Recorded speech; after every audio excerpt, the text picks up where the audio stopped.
you can always wait until the end. Hopefully I'll have earned it. But without further ado, let's dive right into it. So my MVP for the 2024 season is a guy who hasn't won it yet, but a guy that I think if you were to tell me that he were to win not win 5 MVPs, but within the next 5 to 10 years, if he were to get multiple, I would not be surprised in the slightest, and that is with our QB, Joe Burrow. And I think people forget how good he is when he's healthy, because when he is healthy, people legitimately argue him with Josh Allen as to who is the second best quarterback in the NFL. And this Cincinnati Bengals team is stacked everywhere on the offensive side of the ball. You did manage to keep T. Higgins. You did draft Jermaine Burton in the 3rd round, and a lot of people had him ranked as a 1st-round pick, and those aren't just like, I don't know, just random, nuances just thrown out there. Matt Harmon, legitimately of Reception Perception, who's been very predictive of who's going to be good in the NFL and who isn't going to be good in the NFL, had Jermaine Burton ranked very highly, so he has a heck of a wide receiver core to work with. Obviously, he has Yoshi Voss. Let's see what happens with the Charlie Jones injury in training camp, but yeah. And obviously, I haven't even mentioned this yet, but you have Jamar Chase as well. And one thing that I think is really going to benefit the Bengals MVP case is I just don't see their run game being very good this year. So they're going to be wheels up. They're going to be airing it out. If they can get Chase Brown to get going, that would be huge. But Zach Moss only has 1 year of being legitimately good in the NFL under his resume. So I'm not expecting a lot out of the run game, especially because they're coached by Frank Pollack. But speaking of that, the one concern I have on the offensive side of the ball is their offensive line. I know that this can be tired and true of the Cincinnati Bengals, but listen, man. Jackson Carman, if he's still, one of the key pieces to this offensive line, they are going absolutely nowhere this season. And unfortunately, that might have to be the case because of the fact that Amarius Mims is going to miss several weeks due to a pectoral strain. So yeah, and he is currently plus 950. So he is 4th in MVP odds. So it's not like this is some like me just throwing darts at the wall and hoping they stick or anything like that. But my favorite dark horses, who I believe are both plus 3,000, and Anthony Richardson, who's plus 5,000, are Love and Caleb. And these are just guys who I wouldn't necessarily bet on because futures betting is just really risky in general unless you're betting on division winner. That's kind of simple. But my favorite dark horses are Jordan Love, Caleb Williams, and Anthony Richardson, and a few more on those guys later, but I think those guys are also set up to have some monster years. So coinciding with our MVP Joe Burrow, we have Jamar Chase. So he is yet to have a truly game-breaking season. He has yet to have one where we look at him and we're just like, wow, he is on par as one of the best receivers in this league. And yes, we talked about him in that regard, but he's never had the season that, Jefferson had 2 years ago, or Lamb and Tyreek had last year. And I think that changes this year because we know that this guy is a bona fide, like at very worst, top 3 receiver talent in the game. And AFC North defenses, they can be pretty tough. The fact that you have to play against the Ravens and the Browns and Steelers 2 times a year, that does not bode well for like anybody's award case. But just due to the fact that, think about what they've been able to do to Baltimore when Jamar Chase and Joe Burrow have both been at 100%. Like, I don't know. That's why it doesn't really scare me that much, at least the Ravens. And the fact that they're going to be losing Mike McDonald, I don't know.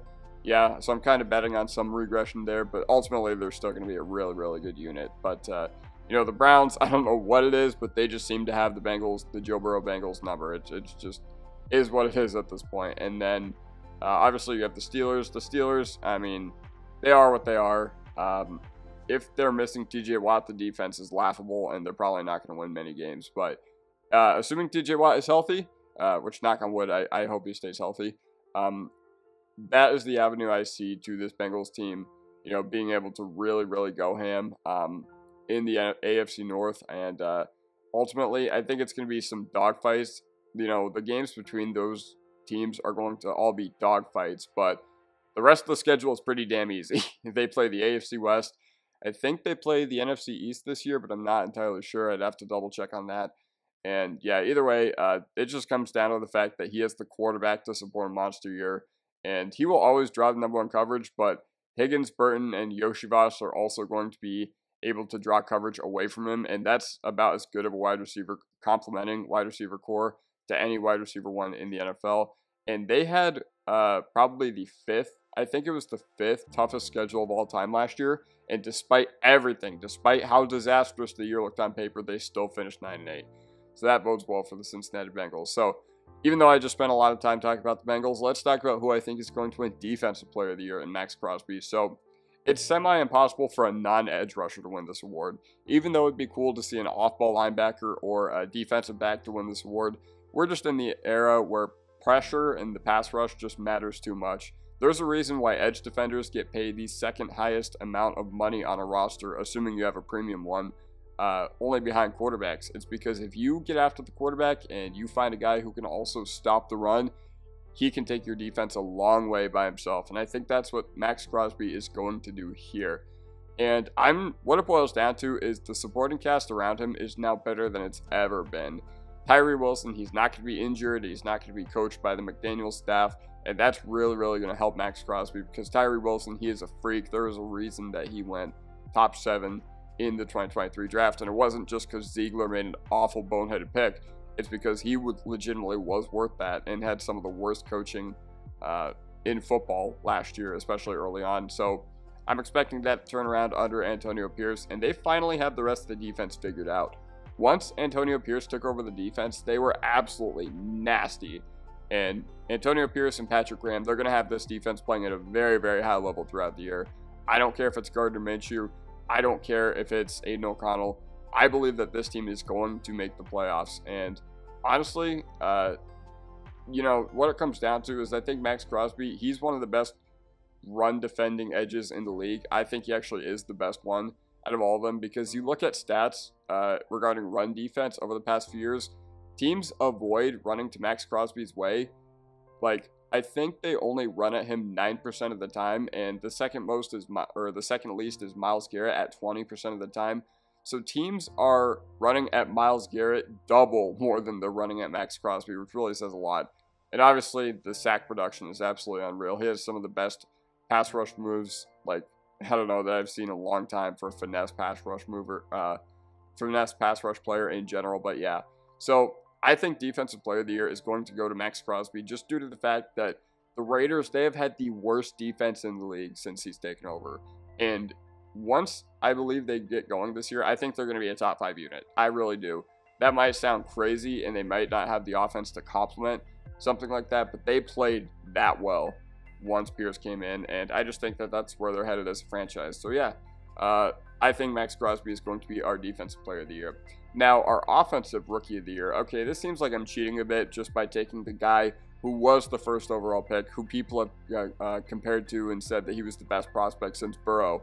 And, you know, even though Lawrence, you throw Lawrence in that conversation, but I thought Lawrence was a little overrated as a prospect. So that was just an aside. Sorry, that's what my brain does. But Caleb Williams, he is probably put in the best position to succeed for a first overall pick ever. They have a good offensive line, contrary to what people think. People think it's bad just because of Justin Fields, but no. People think that Justin Fields was good and the offensive line was bad, whereas it was actually the other way around, in my opinion, just because Fields had some of the highest time to throw in the league last year, and Fields still couldn't get it done. So more on Fields later. But he has a very pristine opportunity to succeed just because of the infrastructure on this offense. He's getting an offensive coordinator in Shane Waldron, who was able to get a 4,000-yard season out of Geno Smith a couple years ago. And overall, I'm just expecting a lot. I'm just expecting a lot of that out of the supporting cast. I'm expecting a lot out of Caleb Williams himself. I think that, you know, there was a lot of discourse around draft season, like, oh, he's soft, like he paints his nails, he hasn't won enough against top 25 teams. But you know, top 25 defenses, they beat everybody in college football. They didn't just shut down Caleb Williams. And you look at the numbers between Drake May and Michael Penix and Bo Nix and some of the other guys that were drafted very highly, and I don't know, it just seemed like they all performed pretty on par as far as when they played against top 25 defenses. So yeah, either way, I just don't see how Caleb Williams fails, and if he fails, then we just have to admit that the Bears maybe are one of the most cursed franchises in NFL history regarding the quarterback position. But maybe I'm a little too optimistic on his outlook, and I can completely acknowledge that because, once again, we are talking about the Chicago Bears, but it's a tough division, and even if the Bears don't win a lot of games, like even if they go, I don't know, 6-11, even if they go 7-10, but Caleb Williams looks sick, like, okay, cool, they're going to fire Eberflus, and then we just run it back next year, and because there's not a lot of changes that need to be made to the team in general. But yeah, so my honorable mention for this award is Marvin Harrison Jr. I think he's going to have an absolute monster year with Kyler Murray throwing him the football and with Trey McBride, and I think that team's actually going to be pretty good. I think they're going to go like 7-10 or 8-9. I just don't think they have the defense to win a lot of games yet in Arizona, but Marvin Harrison Jr. is going to be so sick. And then Rome Odunze, I think this is a big reason why Caleb Williams is going to be the offensive rookie of the year. So yeah, that basically does it for my Caleb Williams propaganda. And as far as my defensive rookie of the year, we are going to same conference, but now we go NFC East. And my only question when I talk about Quez Mitchell is, how do guys like Jordan Davis, how do guys like Jalen Carter, and how do guys like Carter or Mitchell keep falling to the Philadelphia Eagles in the draft? Because it seems like they always get, the #1 ranked defensive player in the draft, or at least best available when they are at their pick, and everybody's like, what? How did they follow them? How did that guy follow them? But yeah, so he is going to start day one. Cornerback coming into this year for the Philadelphia Eagles was a huge concern. The entire secondary in general coming into this offseason, because you had Slay and Bradbury, two guys who basically at the end of last year played themselves out of jobs for this upcoming season, and now you have Mitchell and Cooper DeJean being able to take over the reins. I mean, Bradbury looks completely cooked, but maybe Slay still has some good football left in him. Regardless, Mitchell's going to be a day one starter for the Philadelphia Eagles, and the Eagles, they are getting a massive defensive coordinator upgrade from Sean Desai to Vic Fangio. So with the Philadelphia Eagles defense, they have the defensive line to get after any quarterback. And obviously, the best complement to your secondary is a good defensive line, and they can just send waves and waves and waves of pass rushers. So that's what I'm really expecting out of the Eagles this upcoming year. Obviously, you have Davis, Carter, and then on the edge, you're going to have guys like Nolan Smith, who is going to try to make an impact this year. This is the first real year of getting, a full-time starting opportunity. So yeah, I think that just based on everything, just based on the fact that Vic Fangio is going to be his defensive coordinator, just based on the fact that the Eagles pass rush, I'm looking forward to it being just relentless again. That's what's going to be happening. And a Fangio scheme, Vic Fangio's defense in particular, he never blitzes, so he always relies on 4 guys to get home. So coverage, his passing coverage units are very, very good, and ultimately, that's just what I'm expecting the Eagles to do. I'm expecting their pass defense to be electric this year. And the honorable mention for defensive rookie of the year, Leatu Latu, really like what he does. I think the Colts front seven is going to be really good. I think their secondary is going to be pretty bad, which is why I don't think he's going to win the award outright. Jared Verse has immediate opportunity, and he was the first round 1 pick for the Rams in, I believe, 5-6 years. So they're definitely going to give him some run, and I think he's going to be a really good piece for their defensive line. And they need him to step up. They need him and Fisk to both step up, especially after they lost Aaron Donald. But Wiggins is another guy I could see having an absolutely incredible rookie campaign. So yeah, Quez Mitchell, defensive rookie of the year. Comeback player of the year, Justin Fields. So there's just nobody else I see who fits the criteria of comeback player of the year. And honestly, Fields, he's terrible. He has never been good. He's just a Madden quarterback. He's just a fantasy quarterback. And in the era of the league where, half of the fans who are just casuals don't have the time to do anything other than just watch highlights, I could see how you could think Justin Fields is a good quarterback, because he is the perfect almost quarterback. He is the perfect, well, if the receivers get open, he can, deliver a strike. Oh, if the O-line blocks well, he can do that. The problem is the other 90% of the plays where he's either throwing a pick, taking a sack, or just doing something that makes you look like, wow, is this guy still a rookie?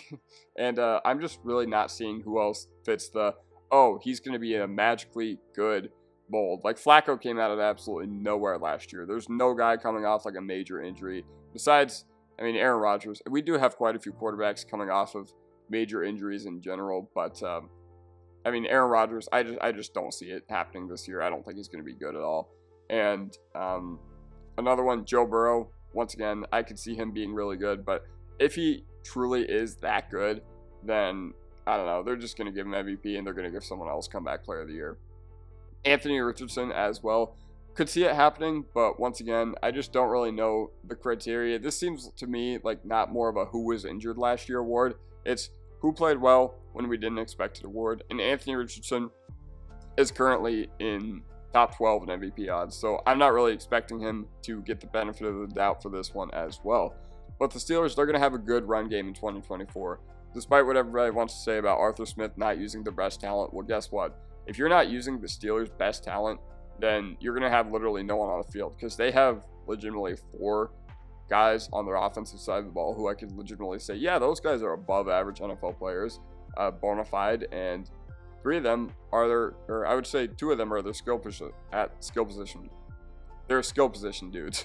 Sorry, kind of ran over my words there, but Jaylen Warren and George Pickens, those are 2 great weapons you have for the offense, but that run game is going to be very, very good, especially because you drafted Fatanu, you drafted Jones last year as well, so I'm expecting a lot of big things out of the run game. And Russell Wilson, I don't think he's going to start that long for Pittsburgh this year, just due to the fact that he is signed for $1 million this upcoming season, so they have no financial commitment, they have no financial incentive for him. I mean, obviously $1 million, it'd change my life, it'd change your life, but in the grand scheme of NFL teams, when they are paying $270 million to all these players, they do not have that much incentive to play him.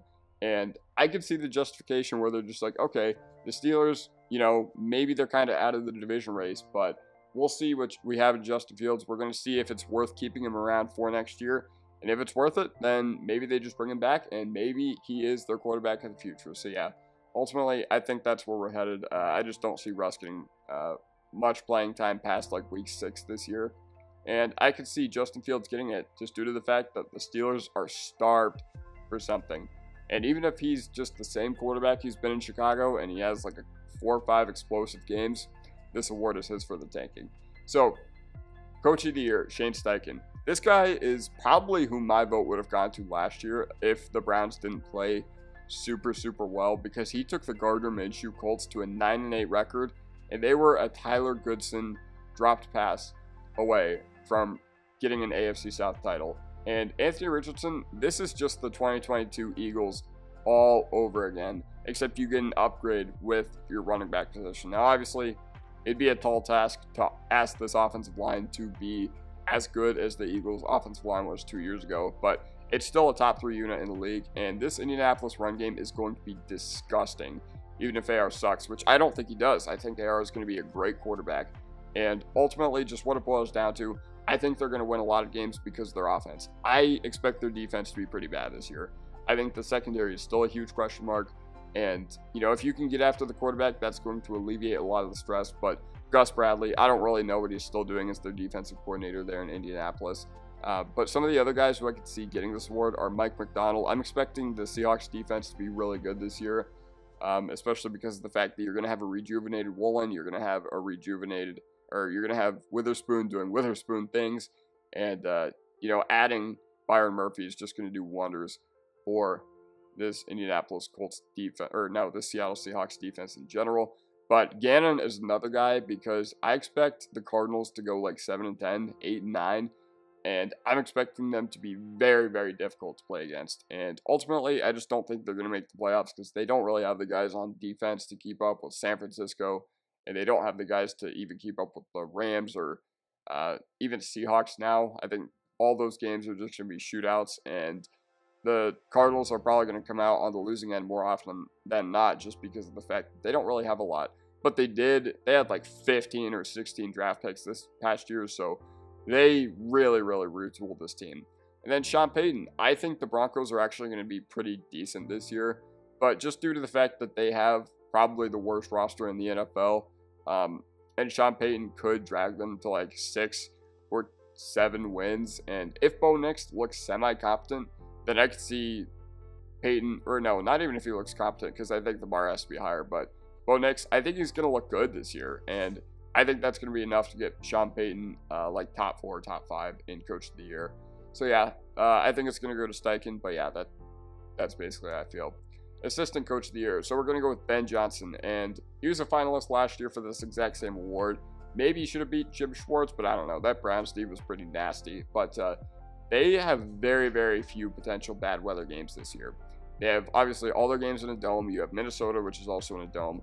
Can't remember who their out-of-conference opponent is off the top of my head, but once again, just due to the fact that they are the Detroit Lions, I'm expecting a lot from their offense in general, because it's year 2 in the system for some skill guys. It's year 2 for DeMont, year 2 of the career of Jahmyr Gibbs and Sam Laporta. So yeah, and obviously the entire country will still be buzzing around the Lions. You know, they're kind of America's new team where, you know, you look at Thursday Night Football, you've seen some of the crowds that the Lions have absolutely taken over, like Arrowhead last year and Lambeau in week 4 last year on Thursday Night Football. So yeah, but honorable mention, Ulbrich. I'm expecting the Jets defense to be very good again. Same with the Ravens offense with Monken and the Texans offense with Bobby Slowick. So the AFC Championship, I think it's going to be Bengals and Chiefs. And I think that this will pretty much never not happen, assuming both these QBs are healthy, just due to the fact that, one, Buffalo, they always blow it. If Sean McDermott is their coach, they are going to play scared, and they are going to lose in an absolutely banger of a contest. We're going to get a classic where the Bills just find a way to lose in the most entertaining way possible. Second, the Ravens, they just have bad luck, man. As much as I hate to say it, like, I think they used up all their luck this past year. And, you know, because obviously you had MVP Lamar, you had the Bengals who were kind of sputtering. But I think they used up all their luck this past year just due to the fact that 2021 and 2020, both, they kind of had rough years. Or, no, 2020... they weren't that unlucky, but 2022 they were. That's what I was going for. So yeah, I just think that, you know, all the 4 major contenders of the AFC are cursed. I think the Texans, they're still a little young. And I still have questions about the defense. I have questions about the wide receiver room beyond, or just weapons in general beyond just Nico and Dell. Although those are a heck of a top 2. Those are a heck of a wide receiver 1 and 2 duo. But yeah, so KC, they made it this far last year with a team that looked legitimately bad mid-season. Like, they had some pretty horrible offensive performances, and I don't see how it ever gets worse for the Chiefs beyond this point. And why I think the Bengals make it back here is because Cincinnati had the 5th toughest schedule ever in 2023 and still went 9-8. And Kansas City has an easy road back, but Cincinnati, they do have it pretty tough with Baltimore. But all the major coaching staffs and major core players remain in place besides Jarius Sneed, who obviously went to the Tennessee Titans. But for the Bengals, you still kept T. Higgins, which I know was a big question. You did make some additions at the safety spot too. So they added, you know, Geno Stone, and with the Chiefs adding Xavier Worthy, it's going to be interesting to see how that unfolds. But yeah, so that's my prediction for the AFC Championship. My prediction for the NFC Championship is the Detroit Lions at the Philadelphia Eagles. And what it boils down to is the Eagles had the 2 worst coordinators in football last year, and they got them off the same team. Actually, I don't know if I should say worst coordinators in football, but they were both bona fide. Brian Johnson and Sean Desai, bottom 3 coordinators at offensive and defensive coordinator minimum. But Detroit, they will win the NFC North, but the division will be way too tough for them to get the 1 seed. Obviously, you have Chicago that looks to have a pulse now, and Green Bay, who's on the up and up. Minnesota's kind of done, even before the year begins, just because of the McCarthy thing, and I'm just not expecting much out of a 17-game season from Sam Darnold. But yeah, and once again, I just think that Philly's coordinators, they will have the team looking competent again, and they're not going to collapse. They're not going to go 10-1 again this year and then just completely obliterate and sputter in the back half of the year. And the Lions, they take this one because they will be a better coached team. I just think that that's the difference between these 2 teams. Is I have questions about Sirianni as a head coach. I have a lot more faith in Dan Campbell to win this football game. And yeah, that's just basically what it boils down to.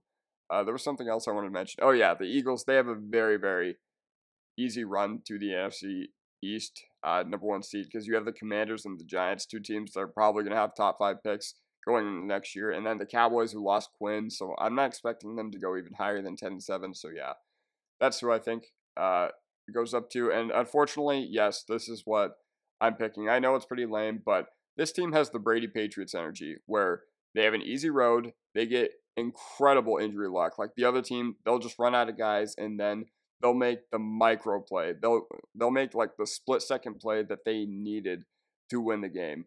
And if you remember last year in the Super Bowl in overtime, Debo and Kittle both got hurt. So once again, I just think that God has a halo over the entire city of Kansas City right now, whether it's the Kansas side or the Missouri side, I think that this team is going to be a three-peat again. And, we have to endure more Taylor Swift and we have to endure more Jackson Mahomes. And because football is miserable and because life is not fair, that's what we have to deal with. And once again, I just don't see how this team gets worse from last year. They had some legitimately awful performances on the offensive side of the ball this past year. And don't get me wrong, losing Snead is going to be very, very rough for the team. It is not going to be good whatsoever for their secondary, but I just don't see how this roster gets worse from last year. I don't see how the team in general gets worse from last year. So yeah, those are my predictions for the NFL in 2024. Leave a like if you enjoy, subscribe if you're not already. I'll see you guys next time. Peace.